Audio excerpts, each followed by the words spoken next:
Muchas gracias, buenas tardes. Antes de empezar voy a decir algo, que este desarrollo de los pavimentos delgados, son los pavimentos TCP, es un desarrollo chileno, ¿no? Y el inventor de la patente soy yo, porque nadie lo dice. Vamos a ver construcción de pavimentos y los problemas de la construcción que afectan el comportamiento de acuerdo a los diferentes diseños. Los temas son alabeo de los pavimentos de hormigón y sus consecuencias, el efecto de las bases, hormigón para pavimento, construcción, cómo conseguir lisura, de nuevo el problema de alabeo por la construcción, curado, cortes de junta, apertura al tráfico y madurez. Vamos a partir por alabeo, y el alabeo es la curvatura de las losas hacia arriba o hacia abajo, ¿no es cierto?, producido por dos fenómenos: gradiente hidráulico y gradiente térmico. No es solo térmico, antes alabeo era solo térmico, es hidráulico y térmico. En Chile, en general, los pavimentos están siempre con los bordes levantados. Y yo creo que esa es la condición de más del 90% de los pavimentos en el mundo. Los bordes están siempre levantados por un alabeo que se produce durante la construcción. Esa es una losa apoyada en el suelo. Eso es una medición real de un piso industrial. Una losa de 15 centímetros de 4 metros de largo. Si ustedes ven, la losa está apoyada en un círculo rojo y todo el borde está en el aire. Esta losa, cuando es cargada, tiene dos posibilidades de carga: que se pise fuera del círculo rojo, que sería este caso, que es el eje delantero y trasero de un camión, ¿no es cierto? Y ustedes lo ven claramente, que tiene tensiones de tracción superior en esa zona y se quiebra con una grieta de arriba hacia abajo. Ustedes escucharon a Lev en la mañana que hablaba de la grieta de arriba hacia abajo, de abajo hacia arriba. Bueno, en Chile yo diría que casi todas son de arriba hacia abajo, ¿no?, por esta condición del pavimento. Y la otra condición es pisar dentro del círculo rojo, ¿no es cierto?, donde la tensión de tracción está abajo por deformación de la losa apoyada en el suelo. Entonces, en las losas de pavimento tenemos dos fenómenos: tensión superior, cuando está labiada y pisada en los bordes, y tensión inferior, cuando la carga se traspasa directo al suelo. Este círculo rojo, su dimensión depende de la rigidez de la base, y por eso que es importante. Si la base es muy rígida, este círculo rojo es chiquitito, y la zona en voladizo es mucho más larga, y eso aumenta las tensiones. Si este círculo rojo es grande, es más grande, el voladizo es menor y las tensiones disminuyen. Por eso es que en losas largas interesa que el círculo rojo sea lo más grande posible. El diseño dice que mientras más rígido la base, más delgado el pavimento. No es cierto. Existe este fenómeno, ¿no es cierto?, de voladizo. Ahí tenemos la foto que también la ha mostrado Lev, ¿no es cierto?, porque es la foto que tenemos todos los que presentamos alabeo. Ese soy yo, hace muchísimos años, y ustedes ven que ahí hay una diferencia de más o menos 1 centímetro de luz bajo la lienza, que está apoyada en dos esquinas diametrales de la losa, y esto al mediodía, cuando la losa debería estar con los bordes hacia abajo por la mayor temperatura superficial. O sea, en un día sol al mediodía, esa losa debería estar por lo menos plana, y no estaba plana. Entonces, el efecto en las tensiones de la losa, si ustedes se fijan, en losas largas, la rigidez tiene un óptimo, que está acá abajo. Esto es de Armagani, de Estados Unidos, una investigación de Armagani. Y este óptimo está entre BR entre 30 y 50 CBR de la base. Si uno lo sube a base tratada con cemento, aumenta la rigidez de la base y aumenta el porcentaje de losas agrietadas. Y si está muy débil, también. En pavimentos de losas cortas, los pavimentos TCP, a medida que yo rigidizo la base, puedo disminuir espesor. En las losas largas, a medida que yo rigidizo la base, tengo que aumentar espesor. Y aquí se produce un efecto que es cuando la losa está alaviada, la losa corta está alaviada y el eje tándem, el doble eje trasero de los camiones pisa los dos bordes. Pero es con una rigidez bastante mayor que esta de acá. Entonces, en pavimentos de losas cortas, el alaveo no importa. En pavimentos de losas largas, el alaveo es fundamental. Y el problema es que no hay cómo controlar el alaveo. Acá tenemos el voladizo en la base granular. Ustedes ven que la losa se entierra un poco en la base granular, y el voladizo en la base tratada con cemento, donde no puede enterrarse y es mucho más largo el voladizo, o sea, las tensiones son mayores. Lo mismo pasa, a ver, voy a volver porque hay un ejemplo. Si ustedes toman un plato, ¿no es cierto?, y lo ponen en el pasto y lo pisan, el plato se entierra y no se quiebra. Si ustedes el mismo plato lo ponen en una baldosa y lo pisan, el plato no se entierra y se quiebra. Eso es lo que estamos viendo ahí. Y el efecto del largo losa, si el voladizo es un tercio del largo de la losa, que es más o menos un tercio, una losa 4,5 metros de largo tiene un voladizo de 1,50 m, y una losa de 1,8 metros de largo tiene un voladizo de 60 centímetros. O sea, las tensiones producidas por el voladizo son muchísimo menores en losas cortas. Entonces, este alaveo nos genera un cambio importante de comportamiento. Y el alaveo principal es el alaveo de construcción o residual. Hay tres tipos de alaveo, que es este de construcción o residual, el alaveo por cambios térmicos diarios, día y noche, y el alaveo por cambios estacionales, húmedo, seco y día y noche. El alaveo de construcción se debe al gradiente hidráulico, que la losa, cuando yo la construyo, tiene la máxima cantidad de agua que tiene en su vida, porque está completamente saturada. El hormigón está completamente saturado, el hormigón fresco. Entonces, tiene su máxima retracción por evaporación del agua en la etapa justo posterior a la construcción. Y ese secamiento es solo superficial. Ahora, si yo pongo un polietileno abajo o un riego asfáltico abajo, es más superficial. O sea, lo que yo tengo que tratar de hacer en la construcción es conseguir que haya algo de secamiento por abajo, para que la diferencia entre el secamiento, la retracción por secamiento superficial, la retracción por secamiento inferior, sea lo menor posible. Si yo pongo polietileno, aumento el secamiento superficial relativo al de abajo. Si yo saturo la base con agua, que es lo que se hace normalmente, yo disminuyo el secamiento por abajo. O sea, las bases conviene tenerlas secas, y se mojan solo para enfriarla, no para saturarla. Y una cosa importante, la base no le chupa el agua al concreto.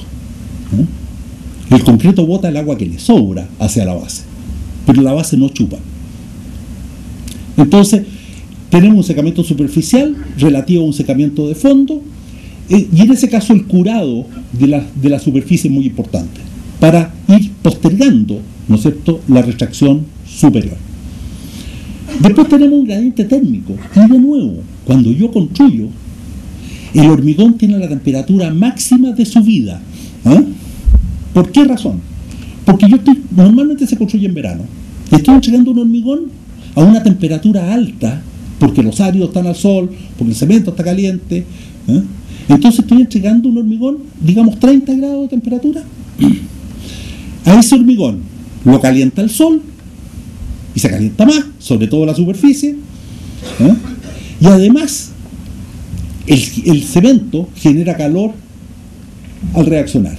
O sea, la máxima temperatura de un pavimento está a las 20 horas de haberse pavimentado. Y después todo es menor. La temperatura de trabajo va a ser mucho menor que la que tuvo en la construcción.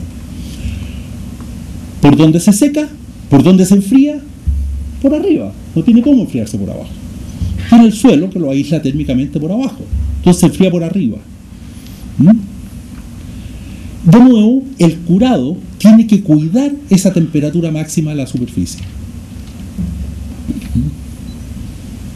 Hay otros dos aspectos que aumentan la retracción superficial o el efecto de alabeo, y uno es la terminación superficial, porque yo tiendo, al terminar los hormigones, a sacar mortero a la superficie, y a veces saco mortero muy fino, y ese mortero superficial, los 2 milímetros superficiales, tienen mayor retracción que el concreto, y me aumenta la retracción superficial respecto al resto de la losa.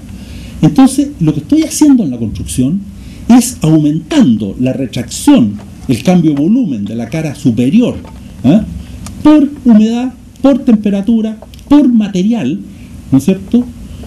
Y esto genera una fuerza, ¿no es cierto?, al retraerse, que es la que levanta los bordes. Mientras mayor retracción superficial yo tenga, más se van a levantar los bordes. Y el tiempo de corte es muy importante en este aspecto. Entonces, gradiente de humedad. Cuando yo pavimento, tengo el gradiente de humedad constante en toda la profundidad de la losa. Tiene la misma agua arriba que abajo. A medida que se seca, cambia la humedad, disminuye la humedad de arriba, y tengo un gradiente que de esa forma es muy superficial, ¿no es cierto? Y si yo curo mal, aumento ese gradiente de arriba, ¿no es cierto?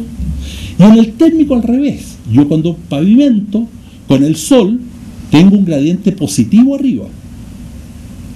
Se me alarga la losa. Cuando tengo gradiente cero en la losa, es porque ya se me acortó la superficie y ya tengo un alabeo. Si además en la noche no lo protejo y la temperatura baja más, tengo un alabeo mucho mayor. Porque tengo un gradiente negativo en la superficie. Entonces, esto es lo que hay que cuidar, ¿no es cierto?, cuando uno construye. Respecto a esto, aquí tenemos algunos aspectos. Esto es un estudio americano, ¿no es cierto? Si yo pavimento a las 7:30 de la mañana, mi temperatura máxima en la superficie de la losa es esa. Si yo pavimento a las 3 de la tarde, mi temperatura máxima es esa. ¿Por qué? Porque cuando pavimento a las 7 de la mañana, le da todo el sol del mediodía, me calienta la superficie, y me aumenta el alabeo. Si yo pavimento a las 3 de la tarde, cuando llega la máxima temperatura del hormigón ya no hay sol, y quito una de los generadores de calor en la losa. Entonces, esta losa tiene mucho más alabeo que esta otra losa. ¿Qué se está haciendo acá en Chile? Pavimentando en la tarde, iniciando la pavimentación a las 3 de la tarde. El curado también, o sea, el quitarle temperatura a los distintos sistemas de curado. Si yo uso frazadas, si no uso frazadas, si uso membranas de curada blanca, o si son oscuras, si uso polietileno negro, o si uso polietileno blanco, todos van cambiando la temperatura máxima de la superficie de la losa. Y todos esos cambios, mientras mayor sea la superficie, la temperatura de la superficie de la losa, mayor va a ser el alabeo final. En el corte, yo tengo entonces una fuerza de alabeo debido a estos cambios de volumen de la superficie, que ese cambio de volumen no debe entrar más de 1 pulgada, 2 centímetros, 3 centímetros de profundidad. Entonces la losa se acorta y genera una fuerza, ¿no es cierto? Y la magnitud de esa fuerza depende del largo de la losa. Mientras mayor esta distancia, más grande es esa fuerza. Entonces, el hecho de cortar el pavimento, yo lo corto. Ustedes se fijan, aquí está cortado. Y el corte, aunque no se abra la grieta hacia abajo, el corte corta la fuerza. Porque la fuerza, que es superficial, yo la corto. No puede pasar de un lado al otro si solo arriba. Abajo no hay fuerza. Entonces el hecho de cortar a tiempo disminuye el alabeo. Si uno corta losa por medio o 1 cada 3, la losa que se alabea queda del doble o de 3 veces el largo. Y se alabea más. O sea, es muy importante cortar lo antes posible todos los cortes. No es solo para evitar la grieta de atraso corte. ¿Ah? El corte sirve para evitar disminuir alabeo.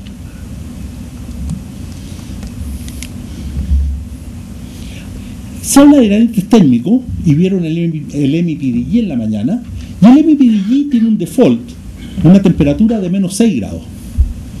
Miren las temperaturas de distintos lugares de Estados Unidos y de Chile. Menos 24, menos 23, menos 29, menos 27, menos 19, hasta menos 19, menos 22. Entonces, está el MPDG con ese valor de alabeo dado por el gradiente térmico, ¿eh? no está diseñando bien. Hay que incorporar en el diseño el alabeo real que se tiene. Ahora, el alabeo se especifica como un gradiente térmico, que es lo siguiente: es el gradiente térmico que genera una curvatura en la losa, ¿eh? Cuando el gradiente térmico real está en 0. O sea, cuando no tengo gradiente térmico y la losa está alabeada, ¿eh? Yo lo llevo a un gradiente térmico que produce ese alabeo. Difícil de decirlo, ¿eh? Pero cuando se habla de gradiente térmico en el MPDG, es el gradiente térmico que genera el alabeo de construcción. Y eso es la suma del gradiente hidráulico y del gradiente térmico.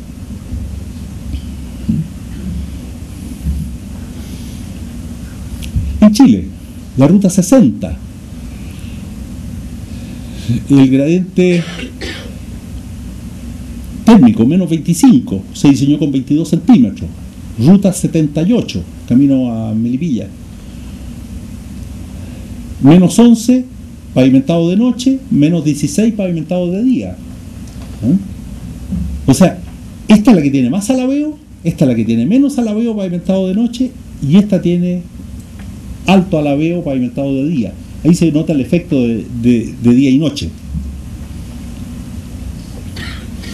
En la ruta 60, con el alabeo existente, se calculó qué pasaba.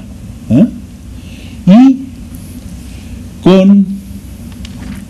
Y con la realidad, con el alabeo real, podían pasar 100 camiones. El diseño decía 190.000. Esa es la diferencia de comportamiento por el alabeo. ¿Eh?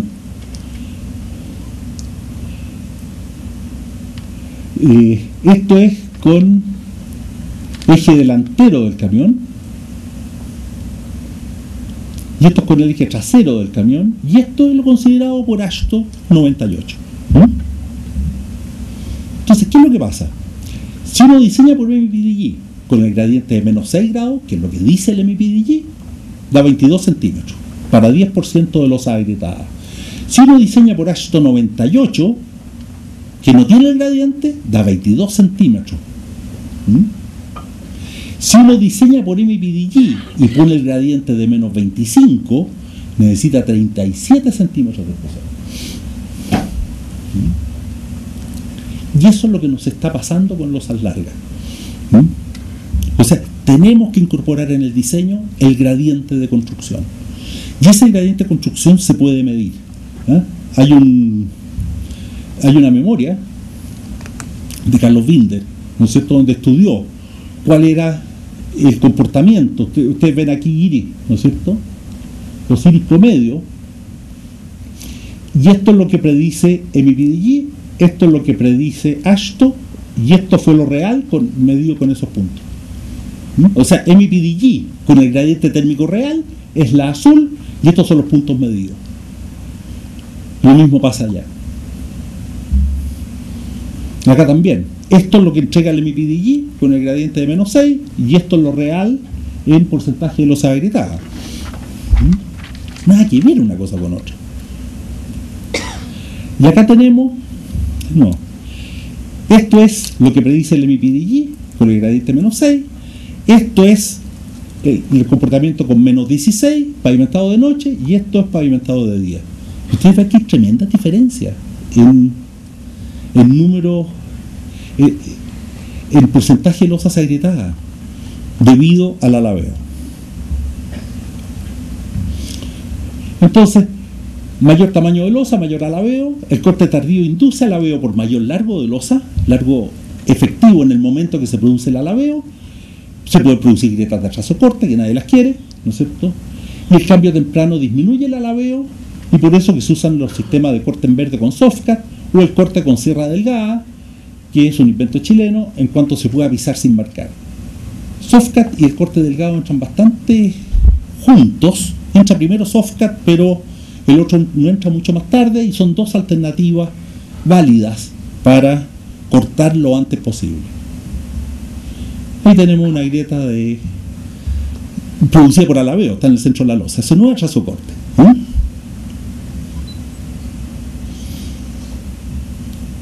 Ahora vamos a pasar a construcción de pavimentos de hormigón, y aquí me interesa mostrar algunas cosas que no hacemos, y que se hicieron en la Universidad de Illinois, que se subcontrató a un contratista local. Ustedes ven que están los moldes puestos, nivelados, y se está compactando dentro de los moldes.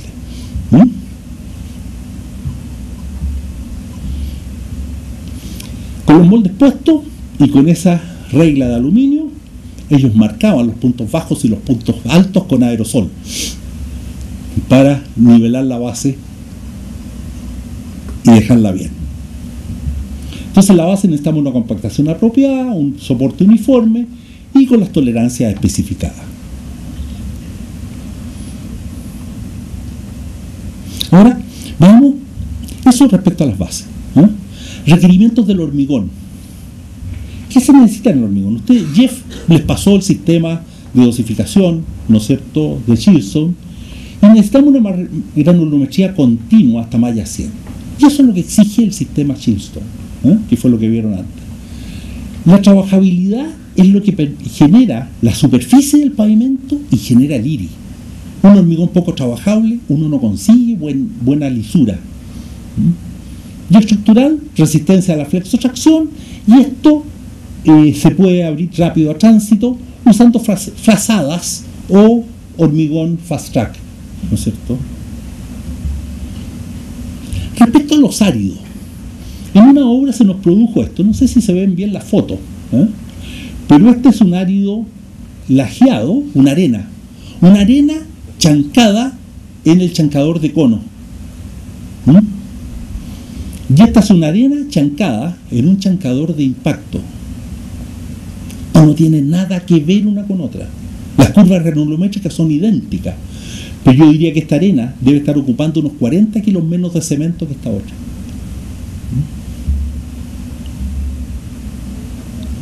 Si ustedes se fijan, la forma de los granos, acá abajo se ven granos largos, se fijan que son angulosos, malos. Miren estos otros, son mucho más redondeados. Y es la misma arena, el mismo material, usando chancador de impacto o usando chancador de cono.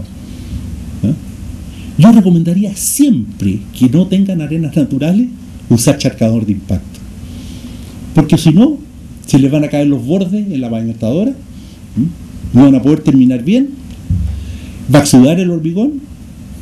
Tiene una serie de complicaciones el no usar una buena arena. Es mucho más barato pagar el chancador de impacto para pavimentar, aunque cuesta plata, que reparar o trabajar en el pavimento con una mala arena.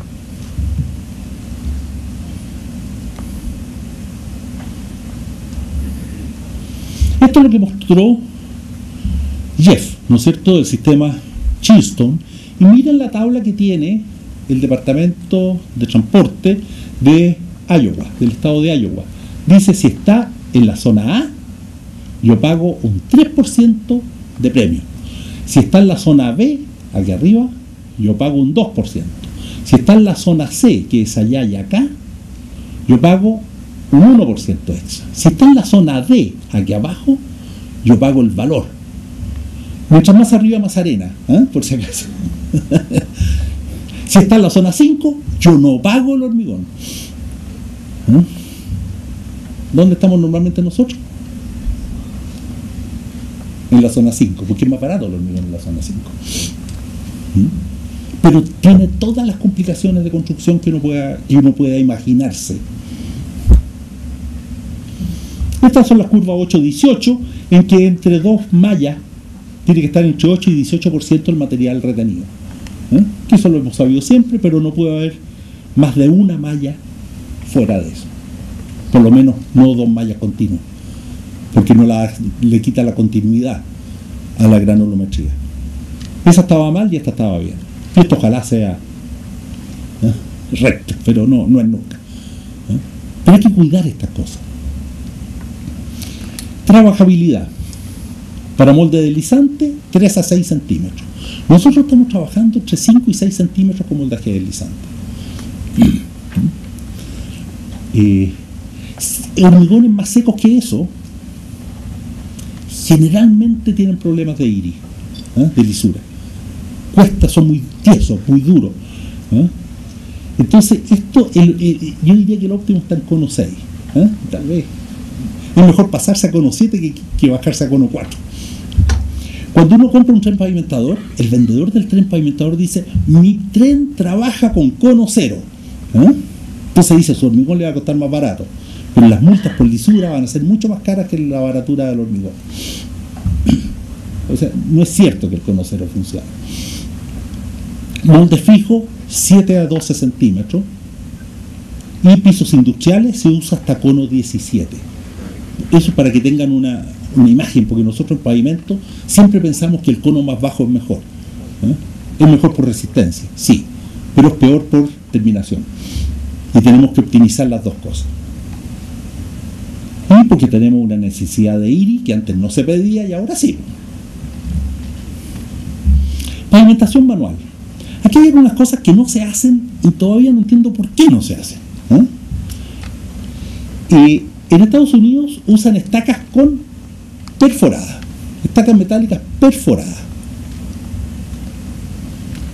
La primera que hicimos Expo Hormigón acá en Chile, hicimos las estacas perforadas, nadie entendía por qué. Y ahora lo muestro. Estos son moldes metálicos, voy a partir con los metálicos. Estos son los moldes que se usaron en la Universidad de Illinois. Y los tomé fotografía porque me pareció interesante el modelo de molde. Tienen un machembro en las puntas. Un machembro fácil. Y tiene estos ganchos,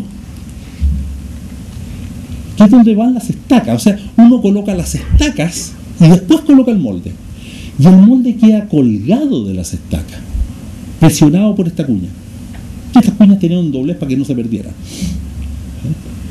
Entonces el molde es mucho más fácil colocarlo colgado de la estaca que apoyado en la base, porque la base no es recta. Entonces toma mucho tiempo preparar la base para apoyar el molde. Y ahí viene esa estaca para ayudar a que no se volteen. Y ustedes se fijan aquí, ahí pasa luz. Puede haber hasta 1 pulgada debajo del molde y el hormigón no se sale. Así que los moldes siempre deberían ser de menor ancho que el espesor del pavimento.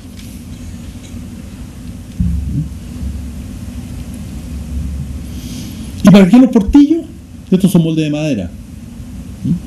Y se clavan a través del portillo y el molde queda colgado a la estaca. No necesita presión porque el hormigón lo va a presionar de aquí hacia afuera, la estaca lo va a firmar, y el clavo lo único que está haciendo es manteniendo su posición en vertical. Además, al usarlo así, uno saca el clavo y el molde queda nuevo porque ese portillo no lo daña. Y moldes de madera de este tipo han tenido más de 10 usos. Esa es la terminación del encuentro de los moldes. Allá usan clavos de doble cabeza para poder sacarlo sin problema. ¿Y se fijan? El molde colgado.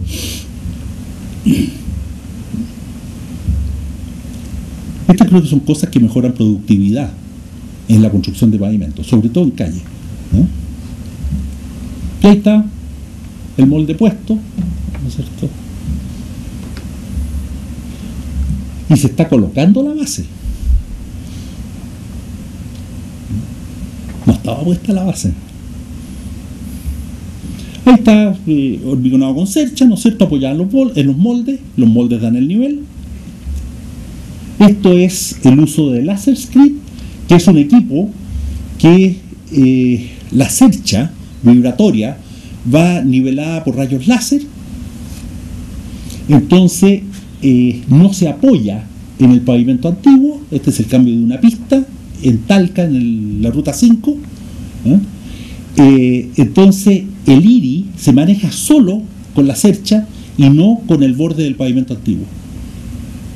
Entonces permite generar IRI independiente de cómo esté la pista contigua.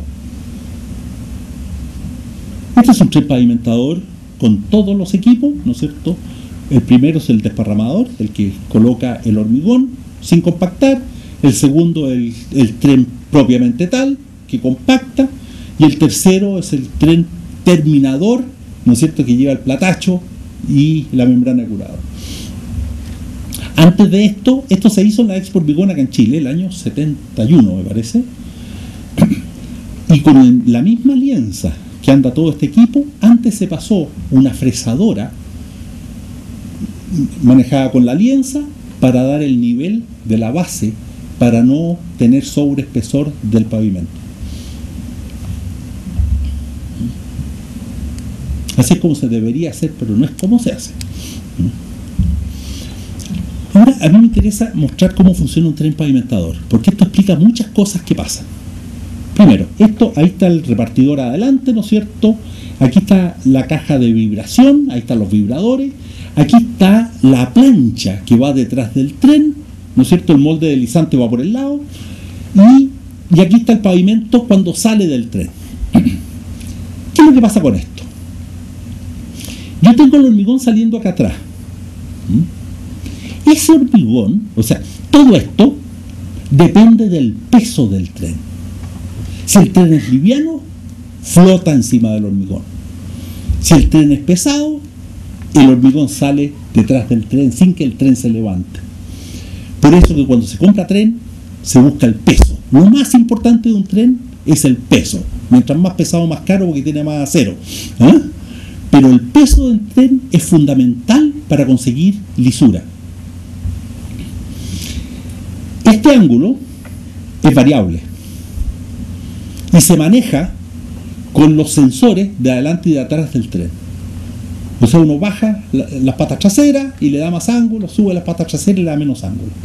Este ángulo se maneja y se debe manejar dependiendo del cono y de la pendiente. Cuando la pendiente es hacia abajo, este ángulo se sube. Cuando la pendiente es hacia arriba, este ángulo se baja. Eso no se hace acá.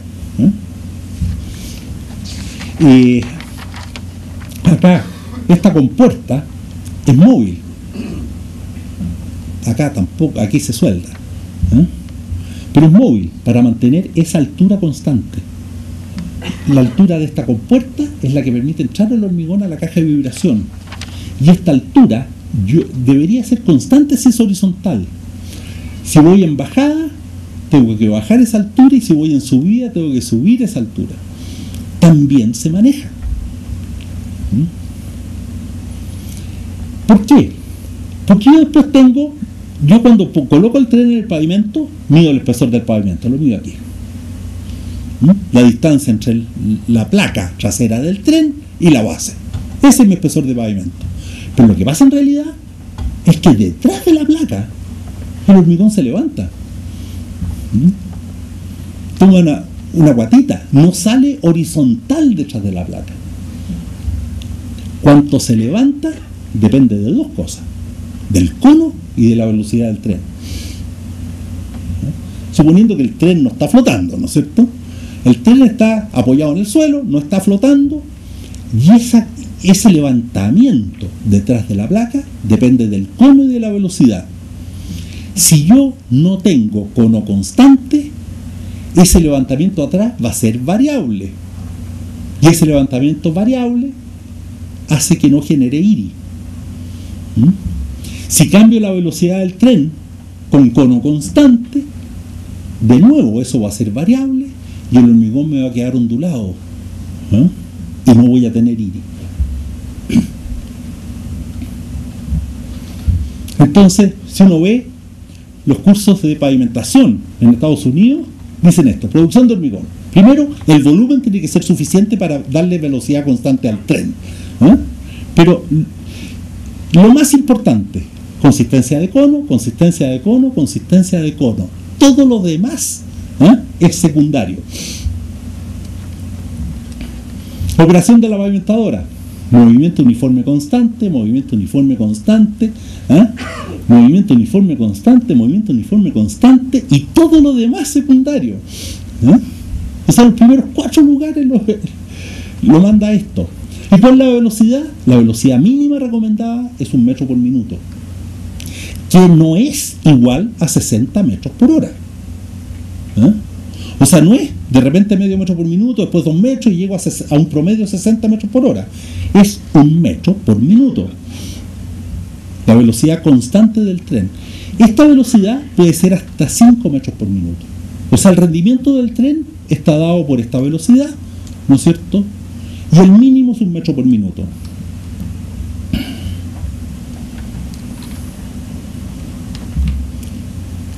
Aquí hay un pequeño cálculo de los volúmenes de hormigón para el tren. Si yo tengo un pavimento de 3,70 metros de ancho por 20 centímetros de espesor, los 60 metros por hora, ¿no es cierto?, yo necesito 44 metros cúbicos hora. O sea, no puedo pavimentar con una planta de menos de 50 metros cúbicos hora. Lo más chico que puedo hacer con tren pavimentador, para hacerlo bien, es una planta de 50 metros cúbicos hora. Si tengo 4 metros, sigue siendo 50, 48, ¿no es cierto? Y después calculé los camiones por minuto, o minuto de cada camión en entregar el hormigón. Y estimé que 5 minutos era lo mínimo, ¿eh?, en el movimiento de los camiones y la entrega.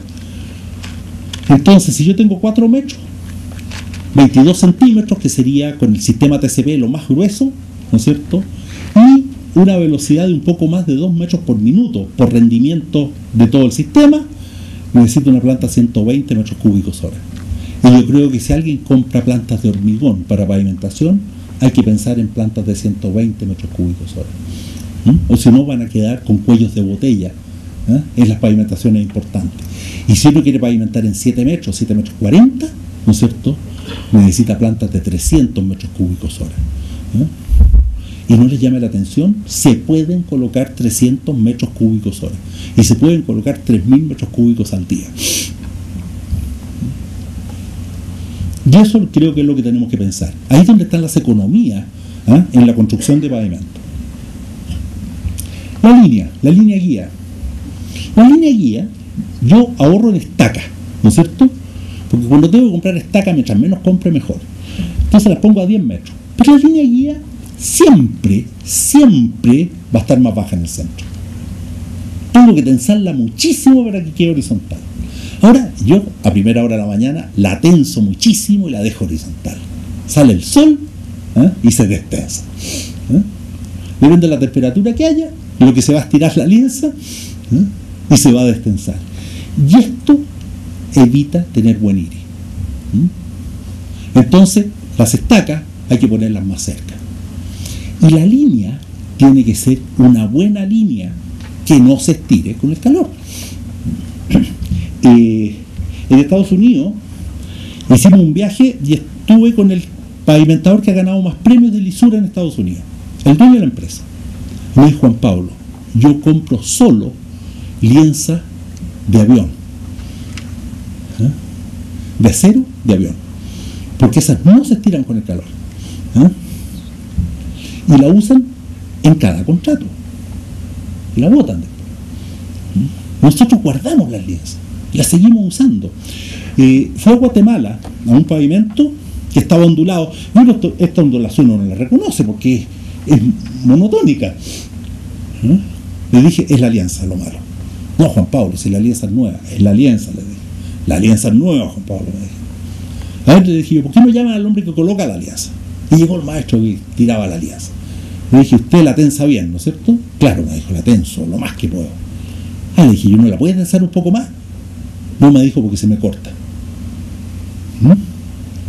Cambiaron la alianza, encargaron a Estados Unidos la alianza, se acabaron los problemas de lisura. Y la otra cosa interesante es no poner las estacas al frente, sino que intercaladas, para que el movimiento no sea continuo, sino que sea da una mejora. Y cuando hay curvas y pendientes, las estacas se colocan a 3 metros. Platachos. Estos son los platachos que hay que usar. De más de 3 metros, de 3 o más de ancho. Y eso hay que aprender a usarlo. El platacheo es muy importante porque si yo lo uso mal, puedo tener esto. ¿Se fijan esas burbujas en la superficie? Esas burbujas son porque al platachar yo cierro la superficie y el agua de exudación no puede pasar y levanta la capa superior de mortero. Un desastre para los pavimentadores. Ahí se está terminando la terminación superficial, que nosotros lo hacemos con escoba y con rayado longitudinal. Aquí me voy a salir y les voy a mostrar un video. Este es un video de la construcción de Cauquenes Chanco, que está en construcción en este momento. Ahí tenemos la colocación del hormigón. Una cosa es que nosotros tenemos que colocar 50 metros cúbicos solos, y con mixer no se puede. Tiene que ser camión de golpe. Y miren cuánto demora el camión en botar el hormigón. O sea, 2 minutos, contra 15 minutos que demora un mixer.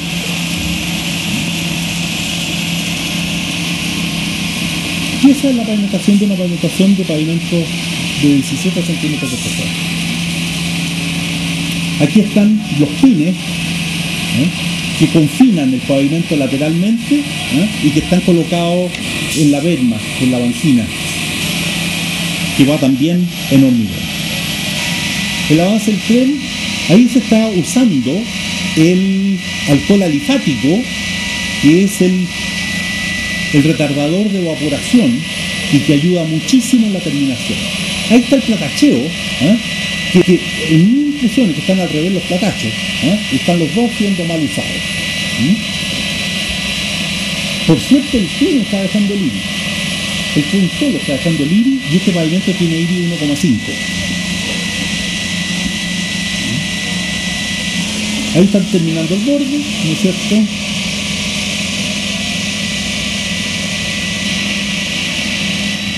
Ahí están rayando con escoba, una mugre de escoba que no da la macro textura, así que tienen que cambiarlo y compraron el escobillón municipal para barrer y ahí están colocando la membrana natural. Después colocan un geotextil de aislación térmica y para curado, ¿no es cierto? Y ahí está pavimento terminado y se está midiendo con madurez. Y el tránsito se puede abrir antes de 3 días porque ya tiene la resistencia necesaria de acuerdo a especificaciones. Las llaves de corte no funcionan.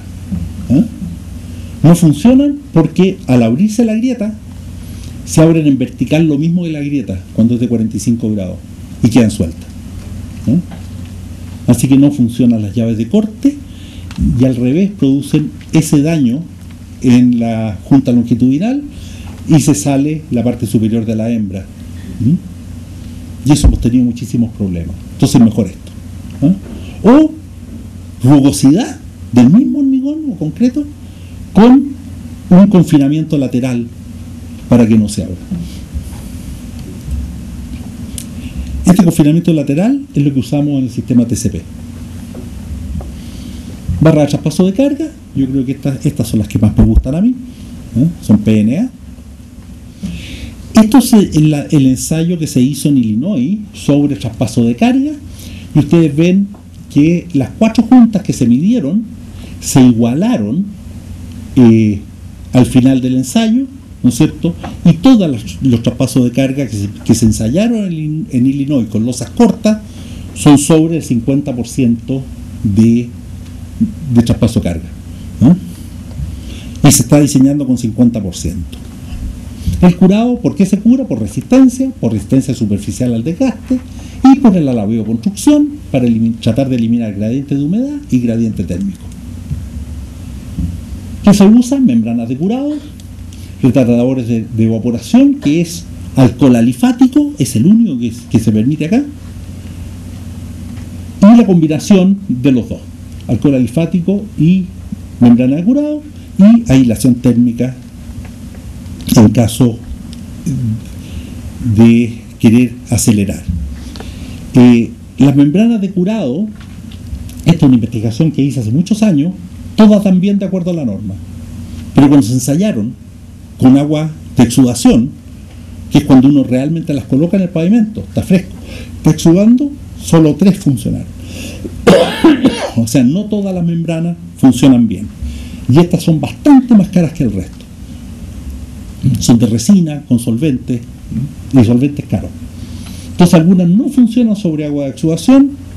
Nosotros acá generamos un ensayo a la media hora, porque si funciona a la media hora va a funcionar en el pavimento, se hace el mismo ensayo, pero en vez de tirar la membrana a las 2 horas, se coloca a la media hora. Y se está proponiendo el doble curado con retardador de evaporación y luego la membrana cuando se haya acabado la exudación. Realidad está exigiendo el retardador de evaporación en este momento. Es alcohol alifático, se coloca el retardador de evaporación, se coloca inmediatamente ejecutada la terminación superficial, mantiene más uniforme la humedad entre la superficie y el fondo de la losa, reduce fisuras plásticas, o sea, realmente reduce fisuras plásticas. O sea, que tiene problemas de fisuras plásticas el alcohol alifático. Se utiliza como sistema de curado inicial. El curado final hay que hacerlo porque el alcohol alifático no dura para siempre. Y la otra cosa es que no impida adherencia si uno quiere adherir algo encima. Estos son los datos del alcohol alifático. Vamos a ver esto: 10 millas por hora, ¿no es cierto? 7 horas de pérdida de agua sin nada y con alcohol alifático, y ustedes ven una tremenda diferencia de comportamiento. Esto es la fisuración plástica sin alcohol alifático y esto es con alcohol alifático. Manta térmica, polietileno con burbuja, el polietileno alveolar, el de los televisores, o geotextil. Las mantas térmicas aceleran el endurecimiento y la apertura del tráfico y reducen gradientes térmicos de construcción. Cortes de junta, eso ya lo vimos. Se puede determinar por madurez cuándo cortar. Y sí, estamos cortando con la sierra Softcat de entrada en verde y la sierra convencional y las dos delgadas de 2 milímetros de grueso, que las pueden ver afuera. Ahí está cortando la convencional y ahí está la Softcat. Esta es la diferencia del corte delgado con el corte grueso, con el corte tradicional. Con la sierra 3 milímetros es esto, con la de 2 milímetros es esto otro. Así queda el corte delgado. Al tener el corte delgado se puede no sellar, porque en el diseño TCP la base no le afecta al agua y el corte delgado evita que entren los incompresibles para romper el canto. Que acá en Chile ya no estamos sellando en ninguna parte, venimos de Punta Arenas y con ciclos hielo de hielo tampoco se está sellando y no hay ningún problema. Ahí está cuando entró la sierra delgada, no Softcat. Ustedes ven que la máquina marcó las huellas y cortó harto bien.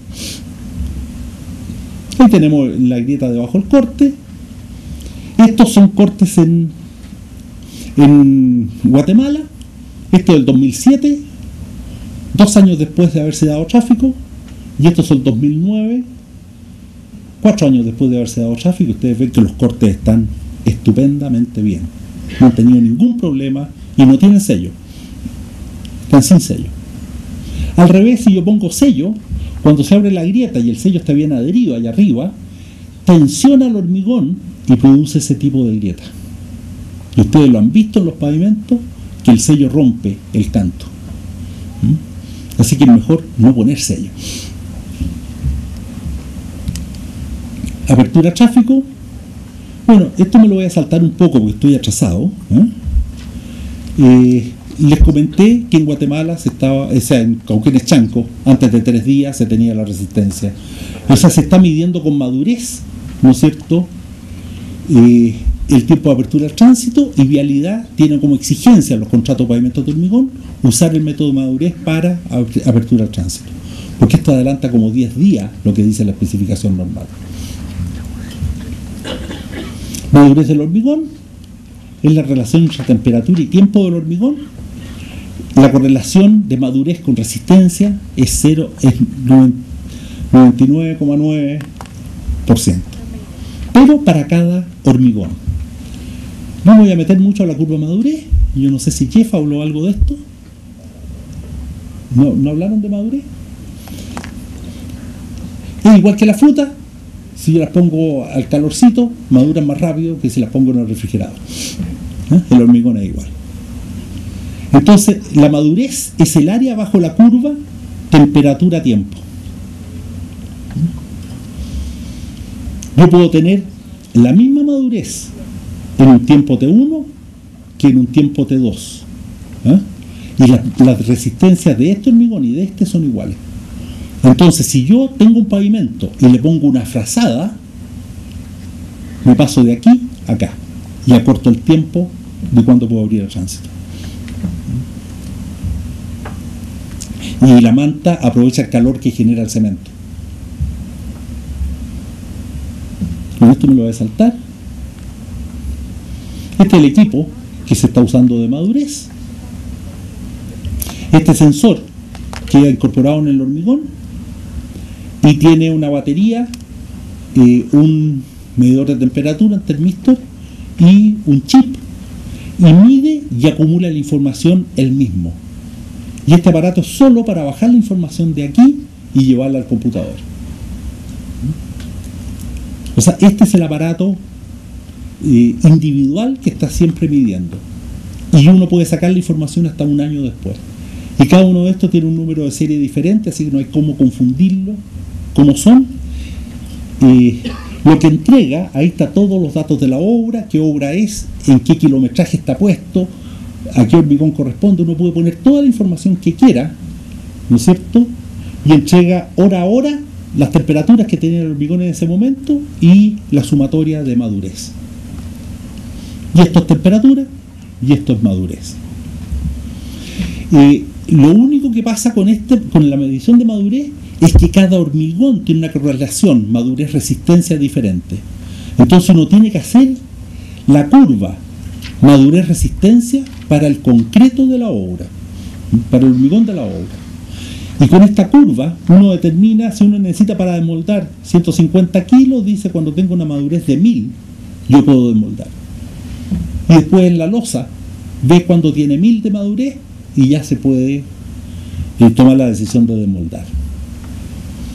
¿Para qué se usa? Momento de corte en juntas de pavimento, apertura al tráfico, eso lo está exigiendo vialidad ahora.